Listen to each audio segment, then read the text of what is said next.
Hello friends, मैं दिवाकर कुमार आप सभी का स्वागत करता हूं अपने चैनल जी के विद डीके पे। और आज है 2 मई और हम लोग देखेंगे 2 मई का समसामयिक घटना करंट अफेयर्स। तो चलिए शुरू करते हैं तैयारी जीत की। और वीडियो शुरू करने से पहले मैं आप सभी को बताना चाहूँगा कि वीडियो में जो भी न्यूज़ आप देखेंगे वो सारा ऑथेंटिक सोर्स से है और आप हर क्वेश्चन में विद प्रूफ देख भी सकते हैं। तो पहले नंबर प्रश्न, विश्व दुग्ध दिवस किस दिन मनाया जाता है? तो ये 1 जून को मनाया जाता है। और यह 1 जून को मनाया जाता है और 1 जून को विश्व दुग्ध दिवस अभी मनाया गया। इसका शुरुआत कब हुआ था? तो 2001 में संयुक्त राष्ट्र खाद्य और कृषि संगठन विभाग द्वारा किया गया था। और इसका थीम क्या था? तो sustainability in diary sector with message around the environment, nutritions and socio economics. और भारत में राष्ट्रीय दुग्ध दिवस कब मनाया जाता है? तो ये 26 नवंबर को मनाया जाता है। नंबर 2, हाल ही में किस देश में 3 चाइल्ड पॉलिसी की घोषणा किया गया? तो अभी चीन में 3 चाइल्ड पॉलिसी की घोषणा किया गया। हाल ही में एक रिपोर्ट आया था चीन में जिसके अनुसार वहाँ का जो जन्म दर है वो कम हो गया है, जिससे हो सकता है कि भविष्य में चीन जो है वो बुजुर्गों वाला देश बन जाए। इसी को ध्यान में रखते हुए वहाँ का जो कम्युनिस्ट पार्टी के नेता लोग हैं उन्होंने अभी 3 चाइल्ड पॉलिसी को लागू कर दिया है।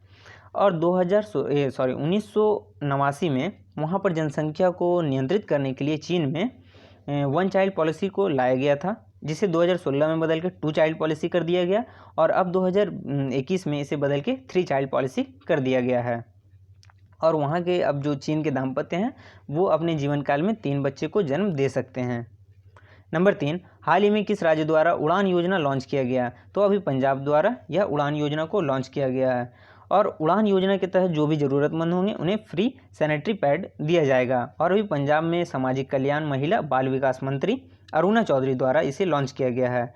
और जिस दिन ये लॉन्च किया गया उसी दिन 1 lakh sanitary pad 1500 online location पर तथा राज्य के आंगनबाड़ी सेंटर में बांटा गया। नंबर 4, भारत में मिले कोरोना वेरिएंट का नाम क्या दिया गया है? तो अभी डेल्टा और कप्पा दिया गया है। तो भारत में जो पहली बार मिले कोरोना वायरस के वेरिएंट था B.1.617.2 का नाम डेल्टा और कप्पा दिया गया है और इसे WHO ने कहा है। और सभी देशों में जितना भी कोरोना वेरिएंट मिला था सबका नाम WHO द्वारा दिया गया है। उसी प्रकार ब्रिटेन में मिले B.1.617 वेरिएंट का नाम अल्फ़ा दिया गया। दक्षिण अफ्रीका के B.1.351 का नाम बीटा दिया गया है और ब्राज़ील का वेरिएंट P.2 का नाम जीटा दिया गया है। और अमेरिकन वेरिएंट का एप्लिसन नाम दिया गया है और एक और अमेरिका का वेरिएंट था B.1.526 उसका नाम लोटा दिया गया है। और भारत ने कोविड-19 की दूसरी लहर के लिए B.1.617.2 जिसे डेल्टा बोला गया है इसे जिम्मेदार माना। और ये जो डेल्टा वेरिएंट है वो रियल में जो कोरोना वायरस है उससे बहुत ज़्यादा खतरनाक है। नंबर 5, हाल ही में खबरों में रहा एमबी टैग क्या है? तो एमबी टैग एक टेम्परेचर डाटा लॉगर है और एमबी टैग एक स्वदेशी अभी भारत में ही बना है स्वदेशी टेम्परेचर डाटा लॉगर है। और टेम्परेचर डाटा लॉगर में उनको टेम्परेचर मॉनिटर भी कहते हैं। यह एक पोर्टेबल मेजरमेंट इंस्ट्रूमेंट होता है और अगर वैक्सीन को या फिर कोई भी बॉडी ऑर्गन्स है उसको ट्रांसपोर्ट करने के दौरान ये क्या करता है उसका टेम्परेचर को रिकॉर्ड करता है। इसे IIT रोपड़ द्वारा बनाया गया है। इसे एक बार चार्ज करने पर ये 90 दिनों तक चल सकता है। ये -40 डिग्री से +80 डिग्री तक टेम्परेचर को रिकॉर्ड कर सकता है। और ये उपकरण को बहुत ही बड़ी मात्रा में भारत में आयात किया जाता था। चीन से, सिंगापुर, हांगकांग से ये आयात किया जाता था, जिसे अभी IIT रोपड़ के जो agriculture and water technology development hub के छात्रों द्वारा बनाया गया है। नंबर 6, हाल ही में अभी किस मंत्रालय ने हॉर्टिकल्चर क्लस्टर डेवलपमेंट प्रोग्राम को लॉन्च किया है? तो अभी कृषि एवं किसान कल्याण मंत्रालय द्वारा इसे लॉन्च किया गया है। जो कृषि मंत्री हैं नरेंद्र तोमर द्वारा अभी हॉर्टिकल्चर क्लस्टर विकास प्रोग्राम को लॉन्च किया गया है। ये कृषि एवं किसान कल्याण मंत्रालय के जो राष्ट्रीय बागवानी बोर्ड है उसके द्वारा इसका क्रियान्वयन किया जाएगा। यह एक केंद्र प्रायोजित योजना है। इसका उद्देश्य क्या है? तो बागवानी का विकास और चुने गए जो बागवानी क्लस्टर होंगे उनका वैश्विक स्तर पर उनको प्रतिस्पर्धा के योग्य बनाना। नंबर 7, हाल ही में किसी इंटरनेशनल बिजनेस बुक 2021 का अवार्ड जीता है? तो अभी नितिन, राजेश और जेरी मीन्स ऑप्शन नंबर 4, 1 और 2 दोनों, इन्होंने अभी इंटरनेशनल बिजनेस बुक 2021 का अवार्ड जीता है। तो इनका बुक का नाम क्या था? Transformation in time of crisis. इस बुक में क्या बताया गया है, तो महामारी के दौरान उद्योगपति और बिजनेस के जो मालिक हैं वो अपना बिजनेस कैसे बढ़ा सकते हैं उसके बारे में इसमें बताया गया है।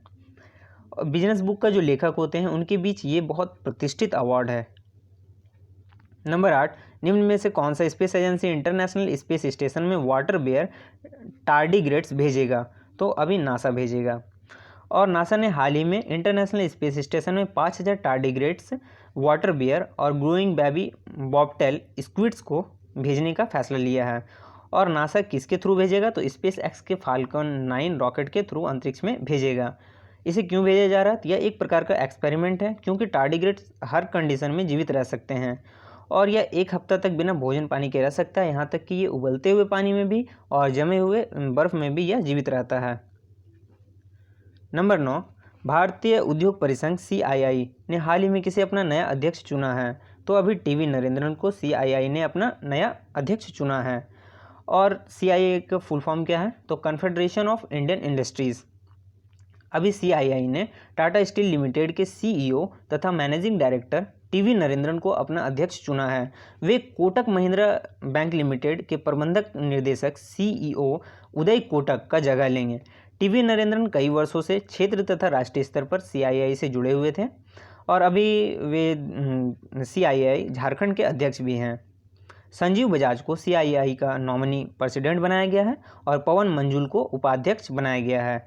CII का स्थापना 1895 में हुआ है। यह एक गैर सरकारी, गैर लाभ तथा उद्योग नेतृत्व और उद्योग प्रबंधित संगठन है। इसका हेडक्वार्टर नई दिल्ली में है। नंबर 10, टाटा डिजिटल ने अभी हाल ही में बिग बास्केट का कितना प्रतिशत हिस्सेदारी खरीदा है? तो अभी 64% हिस्सेदारी को टाटा डिजिटल द्वारा खरीद लिया गया है।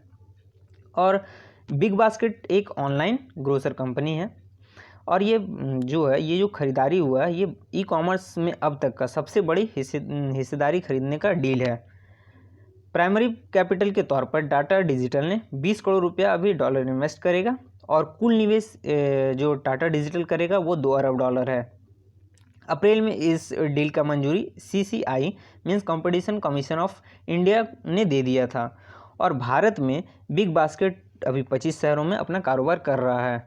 नंबर 11, एशियाई मुक्केबाजी चैंपियनशिप में 91 किलो के वर्ग में किसने स्वर्ण पदक जीता है? तो अभी संजीत कुमार द्वारा ये स्वर्ण पदक जीता गया एशियाई मुक्केबाजी चैंपियनशिप 91 किलो के वर्ग में। और इन्होंने विस्ली लेविट को हराकर यह स्वर्ण पदक जीता है। शिव थापा जो भारत से ही हैं वो 64 किलो वर्ग में रजत पदक जीते हैं। और कल ही पूजा रानी बोहरा जो महिला है उन्होंने एशियाई मुक्केबाजी चैंपियनशिप में स्वर्ण पदक जीता है। नंबर 12, हाल ही में खबरों में रहा ब्रज कवच क्या है? तो PPE एवं मास्क को संक्रमण रहित बनाने के लिए यह एक उपकरण है और इसे मुंबई में स्थित एक इंदिरा वाटर स्टार्टअप्स हैं उनके द्वारा यह उपकरण को विकसित किया गया है। और ये उपकरण क्या करेगा? तो कुछ ही देर में मास्क को और PPE जो किट है उसको ये दोबारा से यूज़ करने के लायक बना देगा। नंबर 13, ग्लोबल गोल 2030 शिखर सम्मेलन की मेज़बानी किस देश के द्वारा किया गया? तो ये दक्षिण कोरिया के द्वारा किया गया है और दक्षिण कोरिया द्वारा ग्लोबल गोल 2030 का वर्चुअली मेज़बानी किया गया। ये वैश्विक साझेदारी तथा जलवायु परिवर्तन से निपटने के लिए पूरी दुनिया के नेताओं ने इसमें भाग लिया और UN के जो महासचिव हैं एंटोनियो गुटेरेस ने कहा है कि हमारा प्राथमिकता है कि हम नया जो कोयला षड्यंत्र स्थापित ना करें और आर्थिक सहयोग और विकास संगठन के देश को 2030 तक तक ये करना है और शेष जो दुनिया के देश हैं उन्हें 2040 तक कोयला के सभी उपयोग को चरणबद्ध तरीके से समाप्त कर देना है। नंबर 14, हाल ही में NSO द्वारा जारी आंकड़ा के अनुसार भारत के GDP में कितना प्रतिशत का संकुचन हुआ है? तो ये अभी 7.3% का संकुचन हुआ है। NSO नेशनल स्टैटिस्टिक्स ऑफिस जो राष्ट्रीय सांख्यिकी कार्यालय है द्वारा जारी गया एक आंकड़ा के अनुसार जो वर्ष 2020-21 के लिए जो नेशनल इनकम का जो प्रोविजनल एस्टिमेट जारी किया गया इसके अनुसार वित्त वर्ष 2020-21 में GDP का 7.3% में संकुचन आया है। वित्त वर्ष 2020-21 की चौथी तिमाही में GDP 1.6% से बढ़ा था। तो इससे यह संकेत मिला कि कोरोना की दूसरी लहर से पहले देश का जो अर्थव्यवस्था था उसमें रिकवरी के रास्ते पे था। और 15 और लास्ट क्वेश्चन, हाल ही में सुर्खियों में रहा लिटोरिया मीरा क्या है? तो यह एक मेढक का प्रजाति है। और न्यू गिनी का जो वर्षा वन है जो ऑस्ट्रेलिया में है, तो ऑस्ट्रेलियाई वैज्ञानिक ने मेढक की नई प्रजाति का अभी वहीं पे खोज किया है और इस प्रजाति का नाम लिटोरिया मीरा है और ये चॉकलेटी रंग का है। और ये ऑस्ट्रेलिया में जो पेड़ पे पाए जाने वाले हरे रंग का मेढक है उसी के निकटतम या उसी से संबंधित मान सकते हैं। और इसे 2016 में ही देखा गया था और अभी ऑस्ट्रेलिया का एक पत्रिका द्वारा इसका शोध प्रकाशित किया गया, इसीलिए यह अभी चर्चा में है। तो मिलते हैं आप लोग से अगले वीडियो में। अभी के लिए बाय, टेक केयर। लाइक कीजिए, शेयर कीजिए और सब्सक्राइब कीजिए। और अगर कोई आप लोग को सजेशन देना है तो कमेंट बॉक्स में ज़रूर दीजिए। बाय।